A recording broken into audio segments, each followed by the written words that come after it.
Debra Lee Miller, known as Debbie, was born on May 14, 1962, in Cleveland, Ohio. By the age of 18, Debbie was living alone in an apartment in Mansfield, Ohio, and working as a waitress at the former Mr. T's coffee shop. However, her young life was tragically cut short. On April 29, 1981, maintenance workers discovered Debbie's lifeless body in her apartment. She had been brutally beaten to death with a burner grate from a gas stove. Her body was found nude, and male DNA evidence was collected and preserved at the crime scene. Debbie's murder was part of a disturbing pattern of violence in the Mansfield area.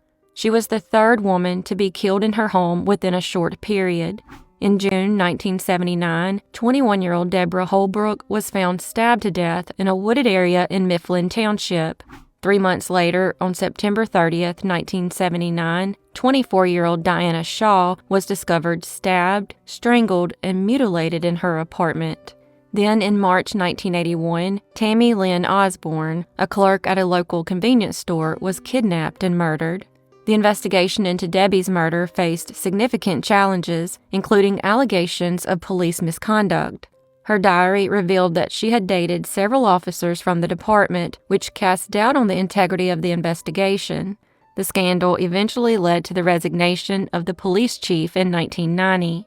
Despite these complications, there were no solid leads, and Debbie's case remained unsolved for 43 years. In 2021, the Mansfield Police Department reopened Debbie's cold case to utilize modern DNA technology. This renewal effort provided a breakthrough. DNA evidence from the crime scene was matched to James Vanest, Debbie's 26-year-old upstairs neighbor at the time of her murder. Vanest had a long criminal history dating back to the 1970s. In March 1983, he was sentenced to 12 to 50 years for 6 counts of aggravated robbery. After being paroled in 1991, he violated parole within a year and returned to prison. He was released again in 1994, but committed another robbery just 9 months later, leading to a 15-year prison sentence. In 2012, following his release for the bank robbery, Vanest robbed a store and shot a clerk in the face with a paintball gun, escaping with stolen money. Vanest had been questioned during the initial investigation into Debbie's murder. In November 2021, detectives re-interviewed him after the DNA match was made. Vanest admitted to lying during his 1981 interview, but claimed he had consensual sex with Debbie on the night she was murdered. When detectives attempted to speak to him again in the spring of 2024, Vanest refused and requested an attorney. Shortly thereafter, he sold his house, purchased a pickup truck and trailer, and fled to West Virginia. He was arrested there on state firearms charges, but released on bond. He was then indicted on federal gun charges by the ATF. On November 18, 2024, U.S. Marshals and Canton area SWAT officers attempted to serve Vanest with the federal indictment and caught up to him at the Roadway Inn in North Canton. Vanest, then 68 years old, barricaded himself inside his room and opened fire on officers. He was fatally shot during the standoff, and one officer sustained a gunshot wound to the arm and thankfully survived. As of January 2025, it remains unclear whether Vanest was also responsible for the brutal murders of Diana Shaw, Deborah Holbrook, and Tammy Lynn Osborne.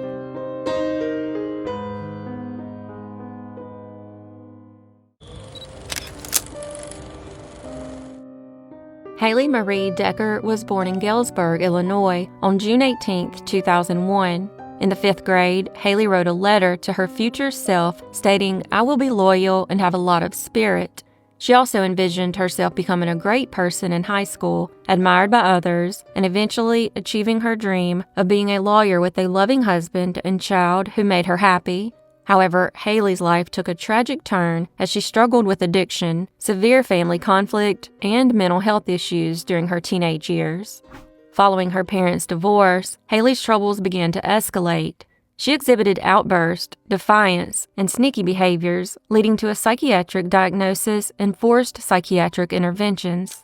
Her challenges spiraled into increased drug use, time in juvenile detention, giving birth to a child at 16, and placements in foster homes, group homes, and numerous treatment facilities. In early 2020, she met James A. Merritt, a 32-year-old man from Morehouse, Missouri, who began exploiting her vulnerabilities and trafficking her for sexual purposes. By March of that year, Haley had been living with Merritt and had lost contact with her family. The last time anyone heard from her was on January 25, 2020, when she sent a Snapchat picture to a friend tagged in Morehouse, Missouri. Sadly, on March 26, 2020, a father and son discovered Haley's body inside a suitcase in a mushroom field at Cypress Creek National Wildlife Refuge in Pulaski County, Illinois, 300 miles from her home. Once identified through fingerprints, an autopsy revealed that Haley died from blunt force trauma to the head. Investigators traced Haley's phone back to Merritt's residence. During questioning, Merritt admitted to meeting Haley online, bringing her to St. Louis, and then transporting her to various locations for sexual exploitation. However, he claimed he caught her using drugs on January 25th and asked her to leave, stating that he last saw her at 7:15 a.m. when he left for work. According to Merritt, when he returned at 9:30 a.m., she was gone. However, after obtaining a search warrant for his home, they discovered bloodstains and other evidence indicating Haley had been there. Blood was also found in Merritt's vehicle, which he had attempted to clean with bleach. Investigators then used Merritt's phone data to place him at the location where Haley's body was ultimately discovered. On April 20th, 2020, 4 days after investigators searched his home, Merritt was arrested and charged with Haley's murder. In January 2024, Merritt was found guilty of second-degree murder, armed criminal action, tampering with physical evidence, and trafficking for sexual exploitation. He was sentenced to life in prison, plus an additional 29 years.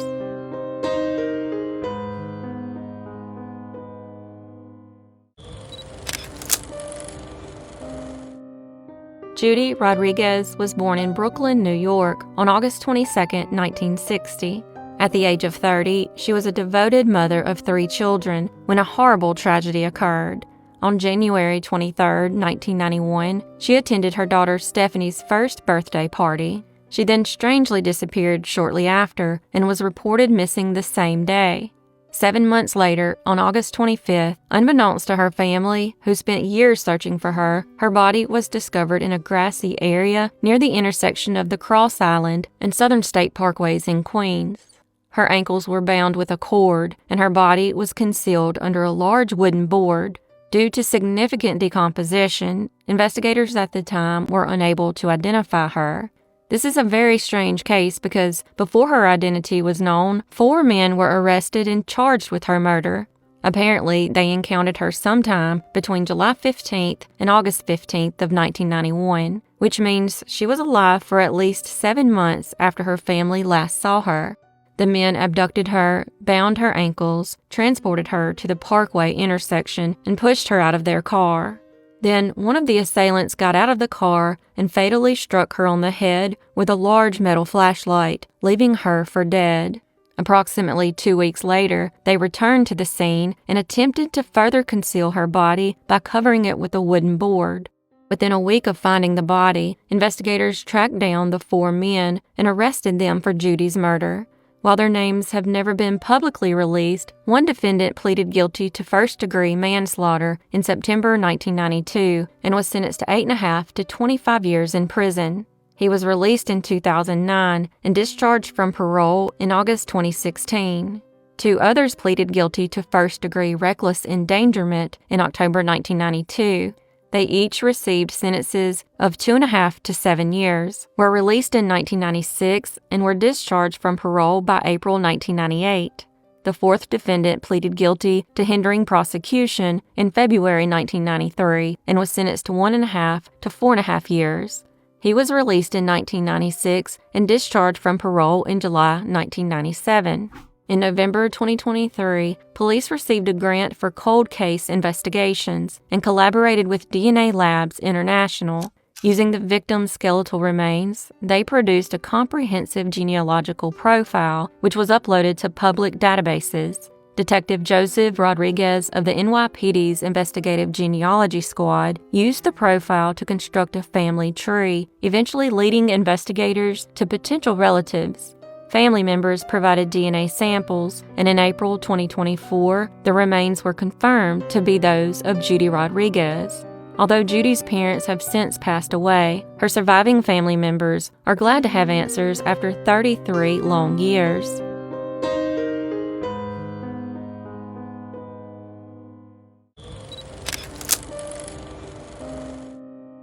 Loretta Marie Jones was born to parents Parley and Virgie Jones in Price, Utah on September 14, 1946.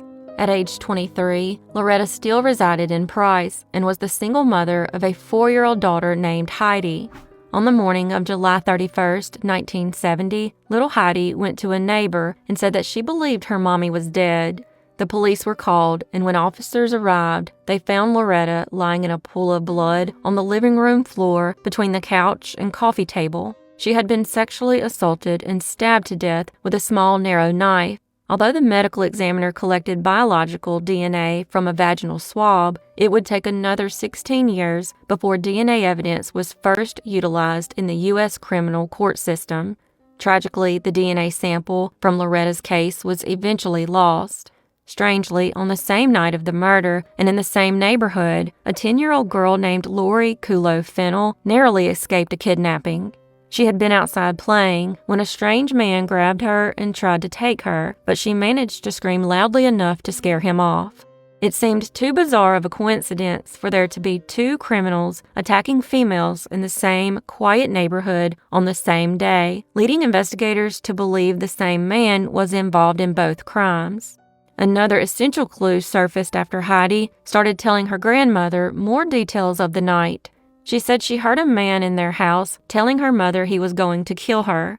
She said she believed the man was her mom's friend, Tom.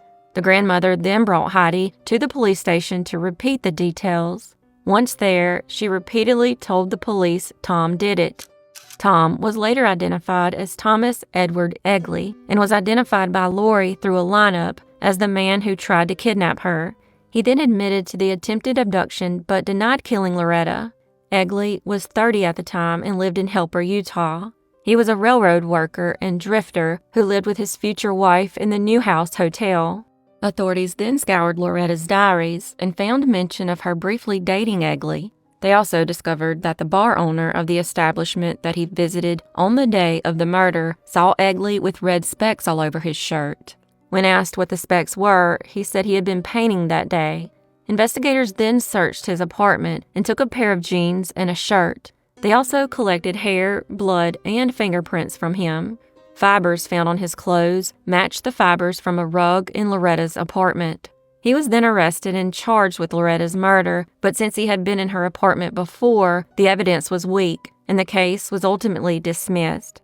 In the end, he only spent 90 days in jail for the kidnapping attempt, and the murder case would remain unsolved for the next 46 years. Meanwhile, 3 years after the murder, Heidi's grandparents adopted her, and all her aunts and uncles became like her brothers and sisters. Sadly, the year after the adoption, her grandpa died of a heart attack, likely due to the stress of his daughter's unsolved murder. Heidi moved back to Utah in 2006, and 3 years later, she came across Sergeant David Brewer, a former high school classmate who now worked for the Carbon County Sheriff's Office in charge of her murder case. After telling him about her mother's unsolved murder, Brewer was intrigued. However, he knew it would be an uphill battle because all the crime files had been lost. All he had to go off of was Heidi's recollection, past media coverage, and a strange photograph of Heidi taken at the crime scene with the blood-soaked carpet. It's strange and unclear why a picture was taken of little Heidi near the bloodied spot where her mother was killed and would be the only surviving photo after the files were lost. After tracking down witnesses mentioned in newspapers at the time, Brewer was directed to speak to Egley's then-girlfriend and ex-wife. She revealed some explosive information. The night of Loretta's killing, Egley came home very late and immediately took a bath with all his clothes on. The next day, he went to the laundromat, and when he returned, it was obvious he was missing several clothing items. Brewer tracked down Egley to his home in Rocky Ford, Colorado, where Egley said one of his old girlfriends was murdered but claimed he couldn't remember her name. However, strangely enough, he could remember what he did that day decades ago, including eating a hamburger. Brewer was sure he had found the murderer, but much like authorities before him, he had no concrete physical evidence. In 2016, he decided their only option was to exhume Loretta's body and see if there was any usable forensic evidence left behind. Unfortunately, the body and coffin suffered from extreme water damage, and there was nothing detectives could recover from it. However, the exhumation rattled Egley, and he began to talk to his neighbor, Lisa Carter, about the case. He asked her how long DNA evidence lasted. The news of the exhumation also resulted in information from a woman named Linda, who had lived with Loretta's parents as a college student.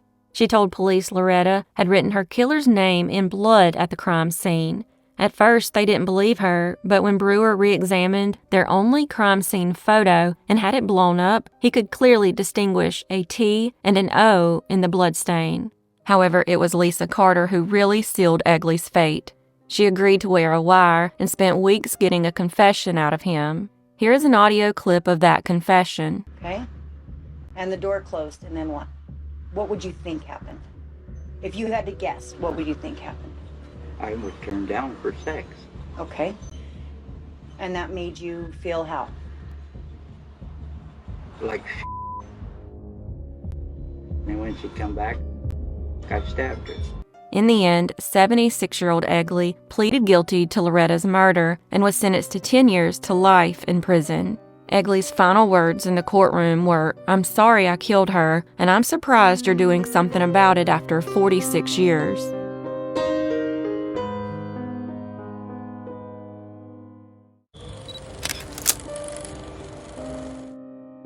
On April 22, 2016, 8 members of the Rhoden family were found brutally murdered in 4 homes in Pike County, Ohio. The gruesome discovery was made by Bobby Joe Manley, who had arrived to feed the pets on the properties. The first 911 call came at 7:51 a.m. after Bobby discovered 2 bodies inside a home on Union Hill Road. Man, you gotta tell me what's going on. There's blood all over the house. Okay. My brother-in-law's in the bedroom and I beat the hell out of him. Before the police arrived, Bobby found 2 more bodies in a second trailer on the property. Her brother, James Manley, went to check on their sister, Dana Rhoden, and discovered a 3rd crime scene. When police arrived, they discovered 3 more victims. Later that day, at 1:26 p.m., a 911 call reported an 8th body, an adult male, at a 4th residence in the nearby village of Piketon. In total, there were 7 adult victims and a 16-year-old. Those victims were identified as 40-year-old Christopher Rhoden Sr., 37-year-old Dana Rhoden, 20-year-old Clarence Rhoden, who went by Frankie, 19-year-old Hannah Mae Rhoden, 38-year-old Gary Rhoden, 20-year-old Hannah Gilley, 44-year-old Kenneth Rhoden, and 16-year-old Christopher Rhoden Jr. Among the bodies were 3 young children, a 3-year-old, a 6-month-old, and a 4-day-old infant, who were thankfully unharmed. The 4-day-old was found in bed next to her mother's body, while the 6-month-old was found unharmed, lying between his parents, Frankie Rhoden and Hannah Gilley. The 2 youngest children were placed under protective services, while the 3-year-old was placed under the guardianship of his mother, who was not involved in the shootings. 3 weapons were used in the killings, 2 rifles and a pistol. Evidence indicated that some victims were beaten in addition to being shot. Several of the victims were shot while in their beds. Based on the number of gunshot wounds, authorities estimated that a total of 32 shots were fired. Since the crime scenes were so spread out, investigators believed that more than one shooter was involved. 2 were within walking distance of each other, a 3rd about a mile away, and the 4th roughly 8 miles from the others. A marijuana grow operation was discovered at 3 of the crime scenes on Union Hill Road, including an indoor grow house containing hundreds of plants. Investigators believe the cannabis was cultivated for sale rather than personal use. Additionally, evidence of cockfighting operations, including chickens and breeding equipment, was found. While authorities considered the possibility of Mexican drug cartel involvement, no direct connections were established. Investigators believe the victims knew their killers due to a lack of forced entry and the behavior of Dana's 2 protective dogs, who showed no signs of having tried to attack anyone. 2.5 years later, investigators had zeroed in on members of the Wagner family. 26-year-old Edward Wagner, who goes by Jake, his mother, 48-year-old Angela Wagner, his father, 47-year-old George Wagner III, who goes by Billy, and Jake's brother, 27-year-old George Wagner IV, were arrested. While the Wagner family had gone to great lengths to cover their tracks, they still left traces behind, which were uncovered when the Wagner family fled to Alaska in May of 2017, leaving behind their 71-acre farm. In the end, the motive would shock the community. It turns out the murders had nothing to do with the family's drug business, and instead involved a custody dispute over Hannah Rhoden and Jake Wagner's 3-year-old daughter. Jake and Hannah had dated for a time and even went to prom together. After breaking up, the Wagners feared they would lose custody of the child, and instead of leaving it up to the court system, they decided to eliminate the Rhoden family.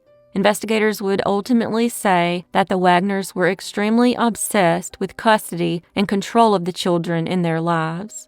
In preparation for the massacre, they brought ammunition, brass catchers, which were used to catch spent cartridge casings, and a bug detector, which is used to detect and locate hidden electronics and spy devices such as wireless listening devices, cameras, and GPS trackers. They also tampered with phones, cameras, and parts of the Rhoden's home security system. They even constructed their own silencer that was used in the murders. Even more shocking was that Angela confessed to investigators that the family took a vote to decide whether or not to commit the murders. After they voted yes, she said she double-checked with her sons Jake and George, asking if they were sure they wanted to go through with this, to which both replied yes. In order to get on the property on the night of the murders, Billy set up a fake drug deal with Chris Sr. While Chris was expecting Billy that night, he was unaware that Jake and George were hiding in the car. Chris Sr. was most likely murdered first, followed by the rest of the family.